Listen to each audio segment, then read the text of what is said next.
मैं शालिनी सिंह आप तमाम दर्शकों का स्वागत करती हूं। लेकर उपस्थित हुई हूं आप सभी के लिए हमारा ये बेहद खास कार्यक्रम संस्कार उपवन। दर्शकों, हमारी इस धरती को, पृथ्वी पटल को संस्कारों, सभ्यताओं के लिए जाना जाता है। हमारी इस पावन धरा को गुरुओं की भूमि कहा जाता है। हमारी संस्कृति, हमारी सभ्यताएं देश में ही नहीं विदेशों में प्रचलित हैं, लेकिन आज इसे हम अपना दुर्भाग्य कहें या फिर विडंबना कहें कि जो संस्कृति कभी हमारी पहचान हुआ करती थी, आज वही संस्कृति हमसे कोसों दूर होती जा रही है। वजह है सिर्फ और सिर्फ एक पाश्चात्य संस्कृति का हम पर पूरी तरह से हावी हो जाना। आज जो हमारी आने वाली जनरेशन है, यानी कि जो हमारी आने वाली पीढ़ी है, उसे सभ्यता और संस्कारों की हम कौन सी पूंजी सौंपेंगे? क्या कभी आपने इस पर विचार किया है? विचार करेंगे तो वाकई में चिंतित हो उठेंगे, जैसे आज हम चिंतित हो गए हैं और हम मजबूर हैं आपके लिए इस कार्यक्रम को लेकर आने के लिए।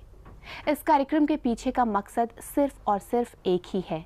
आज की हमारी युवा, आज के हमारे वो छात्र जो कल को हमारे देश के भविष्य बनने वाले हैं, आज वो पूरी तरह से हमारी संस्कृति से दूर होते जा रहे हैं। उन्हें एक बार फिर से अपनी उस संस्कृति से जोड़ना, एक बार फिर उन्हें ये बताना कि उनकी ये जो भूमि है, इसके कड़कड़ में देवता हैं, इसके कड़कड़ में गुरुवर हैं, इसके कड़कड़ में वो सभ्यता संस्कृति है जो उन्हें गौरवान्वित करती है। आज इसी उद्देश्य के साथ हम इस कार्यक्रम को लेकर आए हैं कि हम अपने आने वाली पीढ़ी को संस्कारों की पूंजी सौंप कर जाएं। और आज इस कार्यक्रम में हमारे बीच कई सारे सवालों के जवाब देने के लिए गुरुवर महाराज श्री आ चुके हैं। तो आइए सबसे पहले उनका स्वागत करेंगे, लेकिन आपको बता दें कि आज हमारे साथ कार्यक्रम में जुड़ रहे हैं पूज्य महाराज श्री नवनीत प्रियदास, जिनके बारे में आप सभी जानते ही हैं कि भक्तमाल वक्ता हैं। उनकी सुंदर वाणी से निकले हुए हर अमृत वचन आपके कानों में रस घोलते हैं। लेकिन कई सारे ऐसे सवाल हैं जिनके उत्तर हम अपने माता पिता से पूछते हैं या हमारे बच्चे हमसे पूछते हैं, लेकिन उनका सही उत्तर न दे पाने के कारण आज हमारा वही भविष्य अंधकार की ओर जा रहा है। तो उन सभी सवालों को लेकर आज एक बार मैं यहाँ हाजिर हुई हूँ और इन सभी प्रश्नों के उत्तर देने के लिए पूज्य श्री महाराज श्री हमारे बीच हैं। कार्यक्रम की शुरुआत करते हुए आइए सबसे पहले महाराज श्री का वंदन करते हैं, उनका अभिनंदन करते हैं। महाराज श्री, आपके श्री चरणों में कोटि कोटि वंदन। महाराज श्री, इस कार्यक्रम संस्कार उपवन को लेकर आने के पीछे का मकसद सिर्फ और सिर्फ एक ही है, अपने युवाओं को, अपनी इस पीढ़ी को संस्कृति से जोड़े रखना। वो कड़ी, जिन कड़ियों ने रिश्तों को जोड़ रखा था, अपनत्व को जोड़ रखा था, वो कहीं ना कहीं छूटता जा रहा है, ढीला पड़ता जा रहा है। आपसे मैंने हमेशा एक बात सुनी है कि सत्संग में जाओ, सत्संग जहाँ पर सज्जनों की संगत, क्यों जाएं हम? सत्संग में जाकर क्या मिलेगा हमें? शालिनी जी, बहुत बहुत धन्यवाद आपका कि आपने इतना अच्छा प्रश्न किया, और ये प्रश्न आज सभी की समस्या बना हुआ है। सत्संग में जाना प्रायः आज की युवा पीढ़ी पसंद नहीं करती है, लेकिन हाँ, सत्संग में जाने से मैं बताना चाहता हूँ कि उस युवा पीढ़ी का खुद का ही भविष्य निखरेगा, उनको खुद ही लाभ होगा। इसके लिए एक छोटा सा प्रश्न, मैं एक छोटा सा उदाहरण आपको देना चाहता हूँ। एक बार एक गाँव में एक मेला लगा और उस मेले में बहुत से लोग अपना सामान बेचने के लिए आते रहे। एक तोता वाला भी वहाँ बेचने के लिए आया और उसके हाथ में दो तोते थे, एक हाथ में एक तोता और एक हाथ में दूसरा तोता। तो किसी ने पूछा कि भाई कितने का तेरा तोता है? उन्होंने कहा ये 5 रुपए का और ये 5,000 का। कहा विशेष बात क्या है? बोले आप रख करके देख लो, आपको पता चल जाएगा। अब कोई खरीदे तो नहीं, लेकिन ये बात उड़ते उड़ते वहाँ के राजा तक पहुँच गई। किसी ने कहा महाराज आपके यहाँ जो मेला लगा हुआ है उसमें एक ठग आ गया है और वो तोता तो बेचता है, तोते दोनों एक से हैं, लेकिन एक की कीमत बहुत अधिक और एक की बहुत कम बताता है। महाराज ने कहा पकड़ करके लाओ कौन है। कुछ सैनिक गए और उसको पकड़ करके लेके आए। जब पकड़ करके लाए तो पूछा क्यों भाई ये तेरा तोता कितने का है? तो बताया महाराज ये 5 रुपए का और ये 5,000 का। बोले क्या खास बात है? बोले महाराज आप रख करके देख लीजिए, पता चल जाएगा, बेचूंगा दोनों को एक साथ ही। ठीक है। महाराज ने कहा इसका मूल्य हम तुमको कल देंगे और आज तुम ये तोते हमारे पास रख जाओ। महाराज ने 5,000 वाला तोता, चूंकि राजा हैं, अपने शयन कक्ष में टांग लिया और 5 रुपये वाला तोता उसको अपने बगीचे में टंगवा दिया।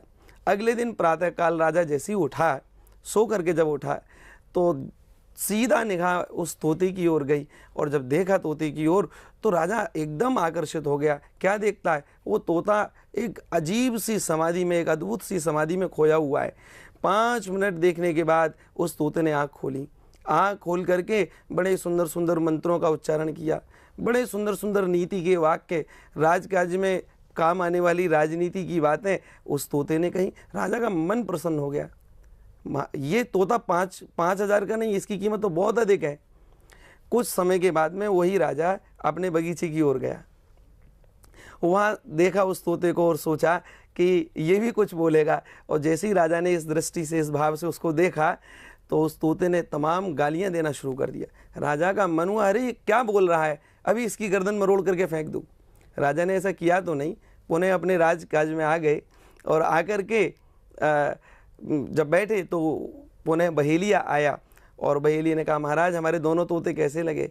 राजा प्रसन्न हुआ, कहा तेरे दोनों तोतों की अद्भुत बातें हैं, एक की कीमत तो मैं तुझे 5 कौड़ी भी नहीं दूंगा, लेकिन एक की कीमत 5,000 से भी अधिक दूंगा, लेकिन एक बात जानना चाहता हूँ। बहेलिया ने कहा, महाराज पूछिए। बोला कि ये तोता जो 5,000 की कीमत है और इसकी 5 रुपये की कीमत, आखिर में तोते दोनों एक से, लेकिन इन दोनों के गुण स्वभाव अलग अलग कैसे हुए। तो उस बहेलिये ने हाथ जोड़ करके कहा, महाराज इस 5,000 की कीमत वाले तोते को मैंने एक संत और सज्जन पुरुष के आश्रम से पकड़ा था। उन संत की संगति के कारण आज इसकी कीमत 5,000 से भी अधिक आप देने को तैयार हो रहे हैं, और इस 5 रुपये की कीमत जो आप देना नहीं चाहते हैं, इस तोते को मैंने एक कसाई के यहाँ से पकड़ा था। उस कसाई की गलत संगत में पड़ करके इसकी कीमत गिर गई और सत्संगी उस तोते की कीमत बढ़ गई। तो मैं समझता हूँ शालिनी जी कि ये उदाहरण उन सभी बच्चों के लिए बहुत ही सटीक बैठेगा जो समझते हैं कि सत्संग में हमको नहीं जाना चाहिए, सत्संग में जाने से उनकी खुद की ही वैल्यू बढ़ेगी। बिल्कुल, खुद आप मूल्यवान होंगे और आपका मूल्य भी फिर इसी तरह निर्धारित होगा। आपको भी बड़ी संगति का कहा जाएगा कि भाई बहुत अच्छी अच्छी बातें करते हैं।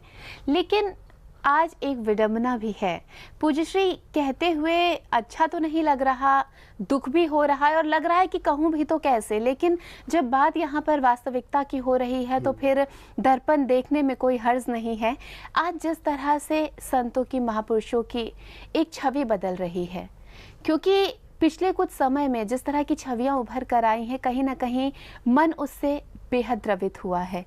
आज अगर हमारे बच्चे उन्हें अपना रोल मॉडल ना मानना चाहें, उन्हें आदर्श ना मानना चाहें, तो कैसे निर्वाह किया जाए, कैसे सत्संग पर विश्वास किया जाए और कैसे इन गुरुवर को अपना आदर्श माना जाए। शालिनी जी बहुत अच्छा प्रश्न किया। ऐसे बालकों के लिए मैं आपको बताना चाहता हूँ, बहुत ही सुंदर रास्ता है। देखिए, चूँकि संतों की सेवा करना, पूजा करना, ये हमारी प्राचीन परंपरा और संस्कृति एक परिपाटी रही है, और आज के समय में बदली हुई छवि के अनुसार, कलिकाल के प्रभाव के कारण जो संतों की छवि परिवर्तित हुई है, युवा पीढ़ी को घबराने की ज़रूरत नहीं है। उनके लिए आज भी सत्संग मौजूद है। अगर वो उन संतों का संग ना करना चाहें तो धर्म ग्रंथों के रूप में भी आज भी संत हमारे बीच में अमर हैं। जैसे साक्षात श्री गोस्वामी तुलसीदास जी के साथ सत्संग कीजिए, उनमें श्रद्धा रखिए, उनमें कोई कमी नहीं है। केवल उनकी वाणी श्री रामचरितमानस का अध्ययन करें, स्वाध्याय करें, तो कहीं ना कहीं बालकों को कुछ ना कुछ एक अच्छी संगति प्राप्त होगी। और देखिए, श्री भागवत जी का स्मरण करें तो साक्षात श्री सुखदेव जी के साथ में उनका सत्संग होगा, और तो और साक्षात श्री कृष्ण भगवान के साथ अगर आप सत्संग करना चाहें तो श्री गीता जी का दर्शन कीजिए। मत कीजिए आज के संतों का संग, लेकिन अगर आप उन धर्म ग्रंथों का आश्रय लेंगे तो मैं समझता हूँ कि वो उन संतों से भी कहीं ऊंचा सत्संग होगा। बिल्कुल, निश्चित रूप से होगा। और हमारी तो बस यही कोशिश है, जैसा कि इस कार्यक्रम का नाम है संस्कार उपवन, हम आपको उस उपवन में लेकर जाना चाहते हैं जहाँ के फूल मुरझा रहे हैं, जहाँ के नन्हे नन्हे पौधे आपसे उम्मीद कर रहे हैं कि आप उनके ऊपर संस्कारों की वर्षा करें, उन्हें संस्कारों की सिंचाई दें। लेकिन वो तभी संभव होगा जब ऐसे कार्यक्रम प्रसारित किए जाएंगे। कई बार बहुत सारे प्रश्न हमारे बच्चे, हमारे छोटे भाई बहन हमसे ऐसे कर लेते हैं जिनके सटीक उत्तर हमारे पास नहीं रहते, और तब हम या तो उन्हें डांट कर इधर उधर भगा देते हैं या फिर घुमा फिरा कर कोई भी जवाब दे देते हैं। लेकिन आप ज़रा कल्पना कीजिए, जब उन्हें सटीक उत्तर नहीं मिलता होगा तो उनके मन में किस किस तरह की भ्रांतियां उत्पन्न होती होंगी। उन्हें लगता होगा हम जो कर रहे हैं शायद वो सही है, क्योंकि बड़ों के पास हमारे प्रश्नों का उत्तर नहीं है। आज उन्हीं सारे प्रश्नों को हम लेकर चुनकर यहाँ आए हैं इस कार्यक्रम में, और इस संस्कारों के उपवन को सींचने की पूरी कोशिश कर रहे हैं। आइए कार्यक्रम में आगे बढ़ेंगे और कुछ और प्रश्नों को शामिल करते हुए कार्यक्रम को आगे लेकर जाएंगे। पूज्य श्री, जैसा कि अभी हमने देखा, पिछले दिनों पूरे विश्व ने द्वितीय अंतर्राष्ट्रीय योग दिवस मनाया। अब योग की बात अगर हम करें, आज इसे सिर्फ देश में ही नहीं बल्कि कह सकते हैं कि पूरे विश्व ने अपना लिया है, और ये हमारे लिए बेहद गौरव की बात है कि हमारी सभ्यता आज विदेशों में प्रचलित हो गई है। लेकिन अगर हम बात करें अपने यहाँ के बच्चों की, अगर हम उनसे कहते हैं बेटा योग किया करिए सुबह उठकर या शाम को कीजिए, उनके मन में यही सवाल आता है कि क्यों करें? हमारी बॉडी को ही अगर हमें एक्टिव करना है, वो तो हम फुटबॉल क्रिकेट खेल कर भी एक्टिव कर सकते हैं। तो आपसे जानना चाहूंगी, योग की तरफ अपने बच्चों को कैसे मोड़ें, कैसे उन्हें बताएं कि योग और खेल बिल्कुल अलग अलग हैं? बहुत सुंदर शालिनी जी, आपने ये भी प्रश्न किया, और आज के समय की वास्तव में आवश्यकता है कि योग चूंकि विदेशों तक में भी स्वीकार किया जा रहा है, तो हम सबके घरों में भी उस योग का पूरा सम्मान हो। इसके लिए एक आपको मैं बात बताना चाहूँगा। कुछ दिन पहले ही मैं स्वाध्याय कर रहा था, तो गीता प्रेस कल्याण का एक अंक प्रकाशित हुआ, बालांक, जो बालकों को सुधारने के लिए, उनके विकास के लिए बहुत सुंदर एक ग्रंथ के रूप में आज भी इस भारतवर्ष की भूमि को सुशोभित कर रहा है। उस बालांक में पुराने समय 1950 के लगभग का एक लेख डॉक्टर, हमारे जो माननीय महामहिम राष्ट्रपति डॉक्टर श्री राजेंद्र प्रसाद जी रहे, उनका एक लेख छपा था। उन्होंने कहा कि मैं इस बात से पूर्ण सहमत हूँ कि आज समस्त शिक्षण संस्थानों में स्पोर्ट्स पर, खेल कूद पर विशेष ध्यान दिया जा रहा है, लेकिन मेरा मन है कि वो बच्चे उस खेल कूद के साथ योग भी करें। उन्होंने उस प्रश्न का बड़ा सटीक उत्तर दिया। उन्होंने बताया, देखिए खेल कूद करने से केवल शारीरिक विकास होगा, लेकिन हमारे ये शरीर में भगवान ने शरीर तो दिया ही है, इसको कंट्रोल करने के लिए मन भी दिया है। तो मन का विकास कैसे होगा? हमारे भारतीय परंपरा के प्राचीन ऋषि महापुरुष संतों ने योग की विधा को अपनाया। उसका मुख्य कारण यही था कि योग में शारीरिक विकास के साथ आपका मानसिक विकास भी होता है। शरीर का विकास तो होगा ही होगा, मन का विकास भी होगा। जब हम योग में एकदम अपनी इंद्रियों को कंट्रोल करके और एकदम इनर लेवल पर पहुंच जाते हैं, तो उस इनर लेवल पर पहुंच करके मन एकदम एकाग्र हो जाता है, तो वहाँ मन की चंचलता समाप्त हो जाती है, और यही हमारे विकास का मुख्य आधार बनती है। तो मैं समझूंगा कि खेल कूद के साथ शालिनी जी, बालक अगर योग की ओर ध्यान दें तो एक पंथ और दो काज हो जाएंगे। बिल्कुल। और पूज्य श्री, खेल कूद और योग के बीच का मुझे एक फ़र्क ये भी समझ आया, जिस तरह से आप अभी ज्ञान वर्षा कर रहे हैं हमारे तमाम दर्शकों के लिए, कि खेल कूद से सिर्फ हमारे शारीरिक विकास होता है, लेकिन अगर हम योग की तरफ जाते हैं तो मुझे लगता है कि उससे जो हमारी वो शांति, वो जो पीस ऑफ माइंड जो कहीं ना कहीं खोता चला जा रहा है, क्योंकि आजकल हमारी दिनचर्या ऐसी हो गई है। एक छोटा सा बच्चा, 3 साल के बच्चे के ऊपर भी मैं देख रही हूँ मानसिक दबाव है, और यही अगर हम तुलना करते जाएं आगे 50-60, हर किसी की अपनी अपनी मानसिक कुछ ना कुछ ऐसी समस्याएं होती हैं जिससे एक मानसिक हमारे ऊपर दबाव बनता है। मुझे लगता है कि योग करने से शायद उससे भी काफी हद तक हमें छुटकारा मिलता है। पूर्ण रूप से हमको शांति, जो जिन कामों के लिए हम लोग एक वित्त को जुटा रहे हैं, घर मकान ईंटें रोड़ी का बना रहे हैं, इन सब के साथ उनमें आवश्यक है शांति का आना, परोपकार की भावना का मन में होना, दूसरे के दुख दर्द को समझना। ये सारी चीजें योग के द्वारा बहुत अच्छी तरीके से सीख सकते हैं। बिल्कुल। तो योग और खेल कूद के बीच का जो फर्क है, ये अपने आप में इतना सा ही है कि जहां योग आपको मानसिक शांति प्रदान करती है, साथ ही साथ आपको शारीरिक विकास भी देती है, वही खेल कूद सिर्फ और सिर्फ आपके मनोरंजन के लिए ही होता है। आज की जो आपकी ये सारी की सारी दिनचर्या है जो पूरी तरह से बदल चुकी है, आज सुबह उठते ही हम सब की आंखें फ़ोन पर खुलती हैं और सोते हुए भी हमारे हाथ में सेल फ़ोन रहते हैं। ये कहीं ना कहीं इशारा कर रही है कि वक्त इतनी तेज़ी से बदल रहा है कि आपको और हमें इसका एहसास भी नहीं है। हमने घरों से निकलना छोड़ दिया है। हम सिर्फ निकलते हैं तो दफ्तर जाने के लिए, हम सैर सपाटे के लिए नहीं जाते हैं, हम किसी अन्य काम के लिए नहीं जाते हैं। हमने पैदल चलना छोड़ दिया है, हम नाइट क्लबिंग करने लगे हैं और नतीजतन हमारी संस्कृति का पूरी तरह से पतन हो रहा है, दहन हो रहा है। और पाश्चात्य संस्कृति हम पर इस कदर हावी हो चुकी है कि आप और हम भूल चुके हैं कि हमारी संस्कृति सभ्यता क्या हुआ करती थी। एक बात मैंने गुरुवर देखी है कि जब हम कुछ ऐसी जगहों पर चले जाते हैं जहां हमें एक विदेशी टूरिस्ट का हुजूम मिलता है, जैसे हम बात कर लें, कहीं और दूर जाने की ज़रूरत नहीं है, मथुरा की अगर बात कर लें, हम जब मंदिरों में जाते हैं तो हमारे मन के भीतर उतने भाव नहीं होते हैं जितने भाव हमें उन फॉरेनर्स में नज़र आते हैं जो हरे कृष्णा हरे रामा कर रहे होते हैं। तब देखकर लगता है कि वाकई में हम अपनी संस्कृति से कितने पीछे छूट चुके हैं, क्योंकि सच बताएं तो महाराष्ट्र तब हमें तुलनात्मकता जो होती है वो नज़र आती है। इसका एक इतना सटीक समाधान मैं आपको बताना चाहूँगा। अभी कुछ समय पहले ही मैंने एक बड़ा सुंदर लेख पढ़ा। उस लेख में एक मुसलमान महिला का जिक्र किया गया जिनका नाम रेहाना तैयब था। वो मुसलमान होते हुए भी और गीता को पढ़ना और श्रीमद् भागवत को पढ़ना, श्री भक्तमाल को पढ़ना, इन सारे ग्रंथों को अपना रही थी। एक पिलखुआ में रहने वाले एक संत रहे श्री रामशरण दास जी, तो वो एक बार उनसे मिलने के लिए गए।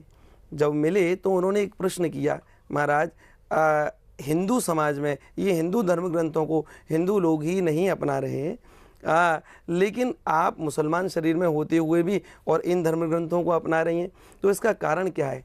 तो उन्होंने बड़ी सुंदर बात कही। उन्होंने कहा कि भारतवर्ष हमेशा से योगियों का देश रहा है। यहाँ बड़े बड़े तपस्वी योगी रहे हैं और अन्य समस्त जितने भी देश हैं वो सब भोगी देश रहे हैं। बाकी सब में भोग विलास है। पहले जब वो लोग भोग से त्रस्त हो जाते थे तब योगियों के शरण में आते थे। उस समय भारत विश्वगुरु था। अब विश्वगुरु आज भी है, लेकिन समस्या केवल एक छोटी सी यहाँ बनी हुई है कि हम लोगों ने अपनी वो योग की योग्यता को जानना छोड़ दिया है और हम उन भोगियों की शरण लेना शुरू कर दिए हैं। अर्थात पहले भोगी भोग से त्रस्त होकर के योगियों की शरण में आता था तो परम शांति का अनुभव करता था। आज उन्हीं योगियों ने अपने योग मार्ग को छोड़ करके भोगियों की शरण ग्रहण कर ली है। यही बहुत बड़े पतन का कारण बना हुआ है। आज भी विदेशों में भोग की बहुत बाहुल्यता है। गोस्वामी श्री तुलसीदास जी महाराज विनय पत्रिका में कहते हैं, बड़ी सुंदर बात कहते हैं कि बुझे न काम अगिन तुलसी कहूँ विषय भोग बहु घीते। अर्थात विषयों में डूब करके कभी भी विषयों से निवृत्ति नहीं हो सकती। कहीं ना कहीं संतों की चरण में बैठ करके परोपकार की भावना, स्वार्थ से रहित होकर के सब में समानता की भावना रखना, ये कहीं हमारी इनर एनर्जी को डेवलप करता है। तो जो विदेशी लोग आज भारतीय संस्कृति से वास्तव में एक काफ़ी अट्रैक्ट हो रहे हैं, आकर्षित हो रहे हैं, उसका मुख्य कारण यही है कि वो भोग करके पूर्ण रूप से तृप्त नहीं हुए। तृप्ति कहाँ मिली? परोपकार करके, हरे कृष्ण नाम का कीर्तन करके, सत्संग में बैठ करके, सुंदर सात्विकी वस्त्रों को पहन करके। तो मैं समझता हूँ कि ये बात वो लोग सब स्वीकार कर रहे हैं, ये बात हम सब हिंदू समाज में, हिंदू समाज ही नहीं समस्त भारत को इस बात को स्वीकार करना चाहिए और भारतीय जो गौरवान्वित संस्कृति है हमारी, उसका पूर्ण रूप से स्वीकार करके और अपने जीवन को सफल बनाना चाहिए। तो लगातार कार्यक्रम संस्कार उपवन में प्रश्नों का सिलसिला जारी है और उन सभी प्रश्नों का जो आपके मन में कभी ना कभी ज़रूर उठते होंगे, उन्हीं का प्रतिनिधित्व करते हुए आज हमने यहाँ पर आप तक कुछ उत्तर पहुँचाए हैं। लेकिन अब बारी आती है हमारे उन ऑडियंस की जो इस कार्यक्रम का आज हिस्सा बन रहे हैं, उनके प्रश्नों को कार्यक्रम में शामिल करने का। तो आइए सीधा आपको लिए चलते हैं हमारी ऑडियंस के पास और देखते हैं कि आज का हमारा पहला प्रश्न क्या रहेगा और आखिर उसका क्या कुछ उत्तर गुरुवर द्वारा प्राप्त होगा। नमस्कार गुरुजी, मेरा नाम वर्षा है। मेरा प्रश्न ये है कि आपने बताया कि हम सभी को सत्संग करना चाहिए, पर अगर हम सत्संग करेंगे तो इससे हमारी पढ़ाई बाधित होगी। तो हम सत्संग कैसे करें कि हमारी पढ़ाई भी बाधित ना हो? बहुत अच्छा प्रश्न किया वर्षा। देखिए, हर विद्यार्थी को शिक्षा आज के समय में बहुत आवश्यक है, लेकिन ज़रा ध्यान देना कि बिना सत्संग के शिक्षा भी पतन का कारण बनती है। जिस शिक्षा को हम ग्रहण करते हैं उस शिक्षा के द्वारा सभी की, समाज की सेवा करना, परिवार की सेवा करना, माता पिता का सम्मान करना, गुरुओं का आदर करना, सबके प्रति परोपकार की भावना रखना, सब में समान दृष्टि रखना, ये सारी चीज़ें अगर हमारे हृदय में नहीं है तो वास्तव में हमारा मनुष्य जीवन एक मनुष्यत्व को प्राप्त नहीं है। तो मैं समझता हूँ कि शिक्षा के साथ संस्कारों का इतना महत्व है कि एक संस्कार जो दिशा का निर्देश करते हैं कि वास्तव में इस शिक्षा को हमको कहाँ लेकर के जाना चाहिए। पढ़ना चाहिए ये सब जानते हैं, लेकिन क्या पढ़ना चाहिए ये बहुत कम लोग जानते हैं। तो ये बात, क्या पढ़ना चाहिए, ये बात हमको सत्संग से ही प्राप्त होती है। तो वर्षा के प्रश्न का बहुत ही सुंदर यहाँ पर गुरुवर ने हमें उत्तर दिया है कि क्या पढ़ना चाहिए ये हमें सत्संग से ही पता चलता है। आजकल देखा भी यही जा रहा है कि हर तरह की पढ़ाई करने के बावजूद भी हमारे भीतर वो नैतिकता जो है ख़त्म होती जा रही है। अगर सत्संग से जुड़े रहेंगे तो हमें लगता है कि नैतिकता से भी आप अपना दामन बांधे रहेंगे। आइए आगे बढ़ेंगे और शामिल करेंगे अपना अगला प्रश्न। देखते हैं क्या है अगला प्रश्न। मेरा नाम शिक्षा है और आज मेरा प्रश्न आपसे ये है कि हमें अक्सर कहा जाता है कि भगवान कण कण में उपस्थित हैं, तो फिर हमें मंदिर जाने की क्या ज़रूरत है? कण कण में तो वास्तव में भगवान है, जड़ और चैतन्य हर वस्तु में भगवान है, लेकिन फिर भी हमको मंदिर जाने की आवश्यकता क्यों है? देखिए, वास्तव में मंदिर जाने की आवश्यकता है। इसका एक बड़ा सुंदर सा मैं आपको उदाहरण देना चाहता हूँ। हवा चहुं ओर है, हर जगह हवा हवा है। और यदि ये शिक्षा, मैं कहूँ कि आपके पास स्कूटी है, आपका व्हीकल एक स्कूटी आप अपने पास रखती हैं, तो उसमें कभी अगर हवा डलवानी हो तो मैं अगर आपसे कहूँ कि हवा चारों ओर चल रही है तो क्या आप अपनी स्कूटी में वो उस तरीके से हवा डाल सकती हैं? Is it possible? नहीं, ऐसा संभव नहीं है। उसके लिए आपको प्रेशर पर जाना ही पड़ेगा। बिना प्रेशर पर जाए हुए आपको स्कूटी में हवा नहीं मिल सकती। उसी तरीके से भगवान चहुं ओर तो हैं, लेकिन एक प्रेशर के द्वारा, अर्थात एक सात्विकी एनर्जी के द्वारा वो हमको अनुभूत हो, उसके लिए मंदिर जाना बहुत आवश्यक है। तो लगातार एक एक करके यहाँ पर बहुत ही सुंदर सुंदर प्रश्न आ रहे हैं और प्रश्नों के उत्तर भी बड़ी ही सुंदरता के साथ यहाँ पर प्राप्त हो रहे हैं। आइए शामिल करते हैं अपने अगले प्रश्न को। देखते हैं अगला सवाल क्या कुछ है। मेरा नाम खेमेश है। मैं पैंट पहनकर पूजा करता हूँ, तो मम्मी मुझे अक्सर डांटती रहती हैं। इसमें गलत क्या है? मुझे मार्गदर्शन दीजिए। संस्कृति, हमारी परंपरा में सात्विकी वस्त्रों का ही प्रयोग पूजा के समय किया जाता है, और मैं समझता हूँ कि जो पैंट है ये सात्विकी वस्त्रों में नहीं आती है। कुछ संतों से मैंने सुना है कि अपान वायु का भी प्रवेश इसमें रहता है। लेकिन दूसरी एक बड़ी सुंदर बात आपको बताना चाहता हूँ कि पूजा पूर्ण पवित्रता के साथ हो, ऐसा हमको हृदय में बिल्कुल एकाग्र होकर के सोच करके पूजा करनी चाहिए। तो उसके लिए आवश्यक है कि पैंट ना पहने। कारण इसका कि जब हम लोग खड़े होकर के कभी कभी लघु शंका इत्यादि, शौच इत्यादि करते हैं, तो उसकी कहीं ना कहीं छींटे, कहीं ना कहीं वो अपवित्रता, वो सब चीज़ें पैंट में एक स्थित हो जाती हैं, और वो वास्तव में पूजा के समय निषिद्ध है। इसलिए पैंट का यहाँ पर पूजा के समय में निषिद्ध बताया गया है। जी बिल्कुल, और लगातार इन प्रश्नों के उत्तर यहाँ पर प्राप्त हो रहे हैं और इसी में अब बारी आती है हमारे अगले प्रश्न की। तो आइए सीधा रुख करते हैं अपने अगले सवाल के लिए। मेरा नाम अरविंद सारस्वत है और मेरा प्रश्न यह है कि बहुत से लोग माला और झोली के साथ भजन करते हैं, तो क्या ये दिखावा नहीं है? कोई व्यक्ति अगर वो बिना माला और झोली के भजन करता है तो क्या उसका भजन सार्थक है? आपने बड़ी अच्छी बात पूछी। देखिए, माला और झोली का ये प्रयोग एक बड़ा वैज्ञानिक इसका कारण है। माला और झोली, हालांकि एक आध्यात्मिक दृष्टि से देखें तो कबीरदास जी की एक साखी है कि माला मनसों लड़ पड़ी क्यों बिसरावे मोहे, और बिना शस्त्र का सूरमा लड़त ना देखा कोई। ये जो कलिकाल, ये जो माया का कुचक्र है, इससे लड़ने के लिए झोली माला एक अस्त्र की तरह है। और अगर इसका वैज्ञानिक कारण अगर हम लोग खोजें तो बड़ा सुंदर वैज्ञानिक कारण है। जिस समय माला को हम अपनी उंगलियों पर लेकर के जब चलाते हैं तो यहाँ थोड़ा सा घर्षण होता है और उस घर्षण से जो ब्लड का सर्कुलेशन एकदम तेज हो जाता है और जो नसें सीधा हृदय से जुड़ी हुई हैं वो एकदम एकाग्र हो जाती हैं और जब वो चलायमान हो जाती हैं तो 4, 5, 6, 10, 15, 20 मन के नीचे करते करते एकदम मन एकाग्र हो जाता है। यही कारण है कि हमारे प्राचीन संत महापुरुष हमेशा से अपने हाथों में माला को धारण करके ही भजन करते रहे हैं। तो वही पुरानी परिपाटी को हम सबको भी पालन करना चाहिए।